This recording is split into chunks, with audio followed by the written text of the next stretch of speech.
Sunday statement time for Week 10. Mike Golic, you're up.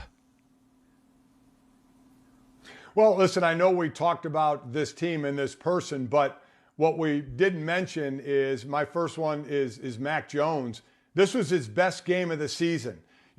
So it shows you the progress that's being made through the season for a rookie quarterback. 19 to 23, 82% completion. Again, doesn't throw for a lot of yards, but 3 touchdowns and 142 rating. So to me, why I bring it up now, we're in double-digit weeks now of the NFL for a rookie and how he's getting better. So to me, that's on him, that's on the coaching staff, and this is how it's supposed to work. Once you start playing, once you start getting the reps, to see the evolution. And we're seeing it in Mac Jones. So from that standpoint, statistically, his best game in his very, very young career.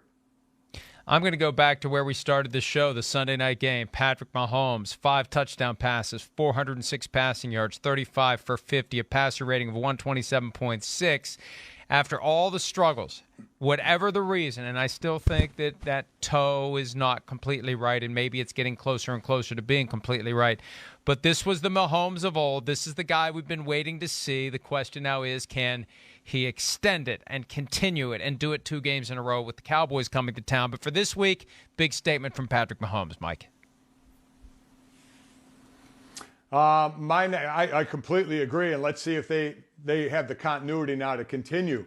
My big statement was from the Washington defense. Something on paper we thought we were going to get and we hadn't gotten. This is what they did to Tampa Bay. Held them to 14 first downs. They held to 5 sacks. Losing Chase Young could really hurt them. Held them to 273 total yards. Now, how good is that? Well, they've been giving up 380 as a team. They've been giving up 273 through the air alone. They gave up that as a total on defense. So, again, is it a one-game thing, or is it something they say, hey, we did this, we know we can do this, and now we can build on this? Yeah, absolutely. And they get their test with the Panthers next week. And the quarterback, who likely will be starting, my pick, round 2, Cam Newton. Only 9 touches, and he turns him into 2 touchdowns. He creates the most exciting moments of the week, rips the helmet off. Yeah, it's a 15-yard penalty, but we'll give him that one. I'm back. He is back. It was fun. It's what football should be, and it creates excitement and wonder about what can happen the rest of the year for a team that we had written off. So good for Cam Newton, good for the Panthers. Now let's see what he does against the guy who was his coach for 9 years when Ron Rivera and Washington come to town. I'm really interested to see what he does again as the starting quarterback, what he had done last and what he does now. My last one is, hey, it's not the sexiest thing in the world, but running the ball can work. And I look at the Philadelphia Eagles. They beat the Denver Broncos. They ran the ball for over 200 yards, 214 yards.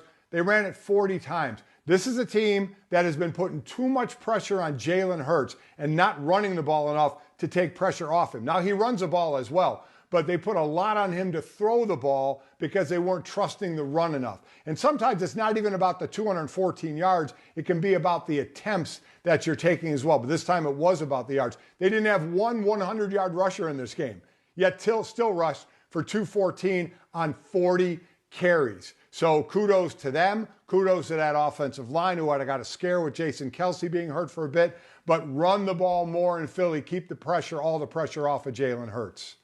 Last one for me, and Vikings fans out there will be happy that their team was not ignored in the show. We're wedging this in at the very last pick in the Sunday Statement Draft. Justin Jefferson, 9 catches for 143 yards, only the second player in the Super Bowl era to have 10 games of 100 or more receiving yards in his first 25. Odell Beckham Jr., the only other one to do it. And Jefferson now second on the list in receiving yards in his first 25 games, behind Beckham in the Super Bowl era. And the Vikings, hey, Vikings fans, the dream is still alive. 9-8 or 8-9, you can still do it and maybe get to the playoffs and lose in the wild card round.